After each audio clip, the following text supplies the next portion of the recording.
We spend so much time. Well, I don't know if I'm going to include we in that, but I get sometimes put into these discourse conversations.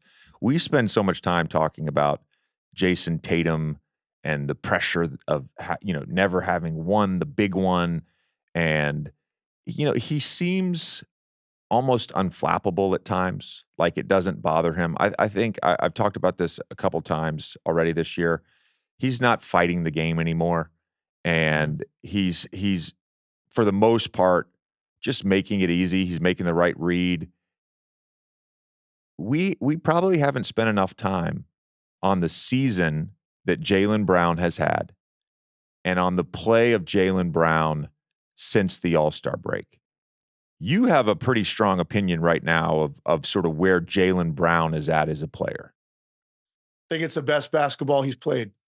And look, the guy's been great. And I've always loved Jaylen Brown because he really likes to play defense. He takes on that challenge. They don't hide him. He's going at whoever that is on that end of the floor. And so the question with Jaylen Brown has always been about like the super high level consistency, the shot selection, being able to make plays for people going either direction. That's been a problem for him at times. Having balance in his game with all three phases, four really, if you count post-ups, rim, catch and shoots, off the dribble stuff, like just balance there in his game. So he's making the right reads, counter moves to being guarded a certain way. Like these were the things and areas of growth that he needed to see out of him. I think he's put it all together, JJ. I think it's all happening for him right now as we're watching him. Since the All-Star break, he's led them in scoring 6 times, Jayson Tatum 5 times. And there are nights I've watched them, and I know, look, if I listed right now, and I'm pretty sure any one of the 30 teams in the league, I could just say the team right now, and immediately I'd say, who's their best player? You're immediately going to have a name, and it's going to be the same name as mine. And the same name as most people, because it's an easily, clearly identifiable person. And it's the same thing with Boston. Like you're going to say Jayson Tatum. You know what I mean? You're not going to hesitate on that. You're going to say Tatum right off the bat. And my point with this is, but lately, when you're watching them, if you didn't know anything about the Boston Celtics, but you knew the game of basketball, but you'd never seen them play, and you were watching the Celtics here over the last couple of weeks since the All-Star break, there are nights you go, this just looks like that guy's team, Jaylen Brown. The way he has played, like the self-assuredness that he has played with, and the way that things are funneling in his direction. And to put it in perspective, what we're talking about here, since the break, 26 points per game, so that's several points above his season average, 54% from the field, 41% on threes. And here's, to me, one of the most, these last two are two, maybe the most important. His assist to turnover ratio in that stretch, Jaylen's like 3-1. 3-1. That's not Jaylen Brown's strength. So he's taking care, and he's never going to be a guy that's out there getting 6, 8, 10 assists like regularly. That's not really who he is. But there were a lot of nights where he'd get 3 assists and have 4 turnovers, 4 assists, 3 turnovers. Like that was like a typical stat line for him. He's almost 3-1 assist to turnover since the All-Star break. So like his decision-making and where he's taking the ball is just so much better right now. It's clean. And then the last one, you remember the game against Denver that they lost in Denver. Now Denver, 2-0 against them on the year. 2 of the best games I've watched all season, those 2 matchups. They lose the game. Tatum struggles, could have redeemed himself if he makes a corner 3 late, didn't, on a wide open look, just had a rough night. Well, you know what Jaylen Brown did in that game? 41 points, 14 rebounds. That's what Jaylen Brown did in this super high-level marquee game. Everybody's watching it. It's going to be scrutinized to the ends of the earth, knowing that Boston, they already lost once. They wanted this game. They come in there, and Jaylen Brown maybe has his best game of the year. 41 points, 14 rebounds against that team, that defense on the road on a night when his partner's struggling. So I just look at it all and I say it's come together right now for Jaylen Brown, I think at a higher level than at any point in his career. I'm enjoying watching him, I think, more than I have. You undersold it a little bit, by the way. He's averaging 29 since the All-Star break. Oh, is that what it is? Okay. He's played in 10 of the 12 games. It's okay. It's okay, Tim. All the other stuff was correct. I think what's interesting too is like since the All-Star break, he's taking obviously everybody on Boston has had to sacrifice a little bit in terms of their usage rate. There's a little bit with Tatum and Brown for sure, but those two guys are still going to take the most shots on the team on average, right? Porzingis, little bit sacrifice. Drew probably is the one guy that has had to sacrifice the most just in terms of his on-ball usage. He's fitted into this role now as a spot-up guy where he's shooting the highest percentage of his career. But since the All-Star break, Jaylen Brown is averaging 2 more shots per game than Tatum. And you brought up his partner. You said his partner. And I think this is where the partnership between them is so solid right now. Yeah. I don't think it's a stretch to say there were times over the last 6 years, I guess it's 7 years now, but in the previous 6 years where it felt like they fought it a little bit. Not that there was internal strife, but within a game, I haven't taken a shot in a while. I've got to get my shot. Jaylen just took 4 shots, or Tatum's taking shots. I need to get my stuff, right? It doesn't feel that way right now for either of them. There's like a confidence, a self-confidence, and a comfort level with the partnership. You feel it watching the game. Tatum now has just said, all right, you know what? If they're going to put 2 on the ball early in the game, I don't need to take 8 shots in the first quarter to get myself going. I know the ball is going to come back around on this team. And so at times, I think Jaylen has just been the beneficiary of that. And obviously he can self-create. You brought up the defense. To me, when I watched the Celtics this year, it's the best he's been defensively in terms of engagement on the ball and engagement off the ball. Like he's locked in defensively.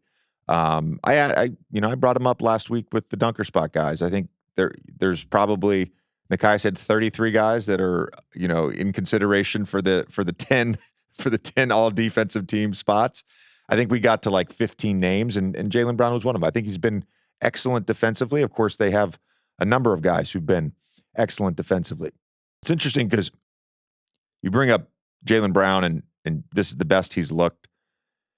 And like Jayson Tatum over his last 5 games is averaging 30 points, 6 rebounds, almost 6 assists, shooting 45% from 3. It's like we've just gotten numb a little bit to Tatum. We just like to highlight, oh, he had a bad game against Denver. Can he do it? And it's like, all right, there's 82 games. This guy is durable. He's going to play almost every night. He's really fucking good. Jayson Tatum is really fucking good. Yeah. I brought up at the turn of the year, back on January 1, we did a Islands in the League episode, and we did New Year's resolutions. And my New Year's resolution for Jayson Tatum was to drive more and stop taking pull-up threes. He shot, I think, 29% on pull-up threes up to that point. Last year, he was one of the worst in the NBA in terms of the high-volume pull-up three-point shooters. He's now shooting, since January 1st, he's now shooting around 40% on pull-up threes. When he's making off-the-dribble threes, this is a tough team to beat. It really is.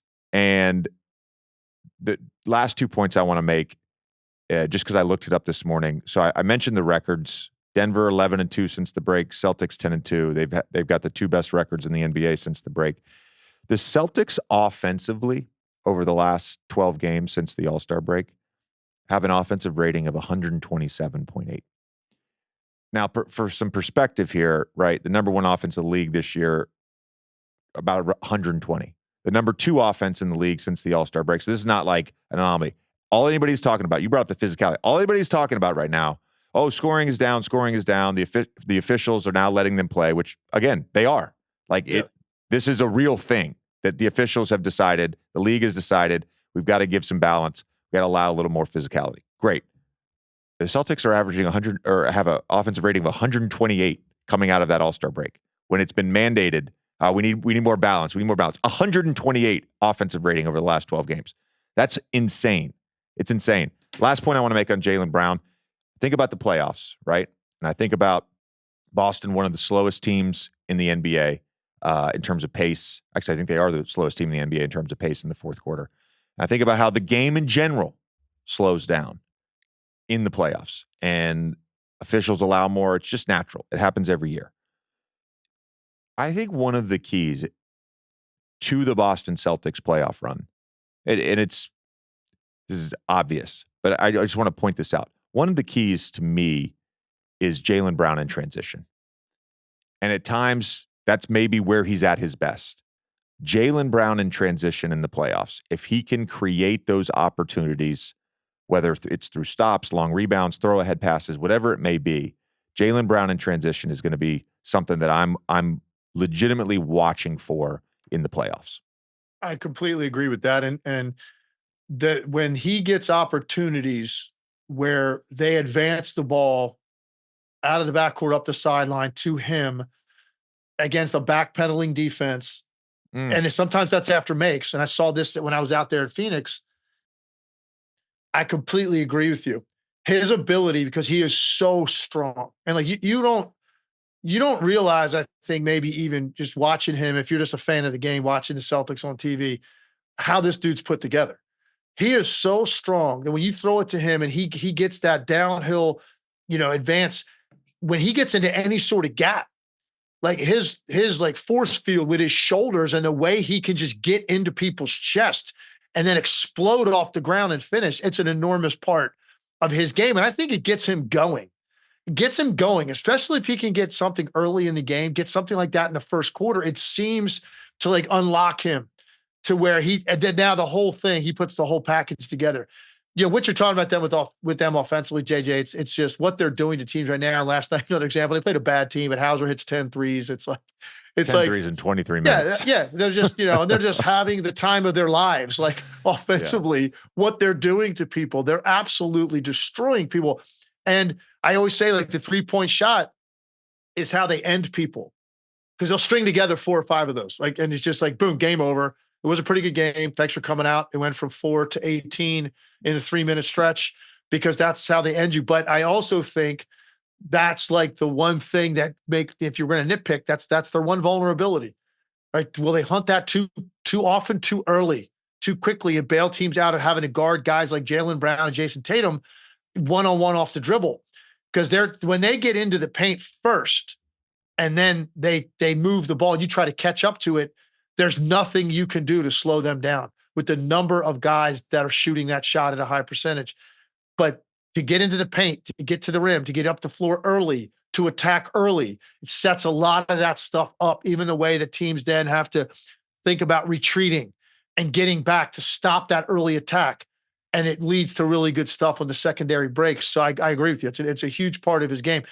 I'm not going to say that I've always loved watching Jaylen Brown play. I do now. Right now, I love watching this dude play, because he seems like it's all come together for him. And, and I've always said, like, I think like 25 to like 31, those are your best years, man, because you're maturing, you've gotten some money, you've probably got some personal accolades at that point.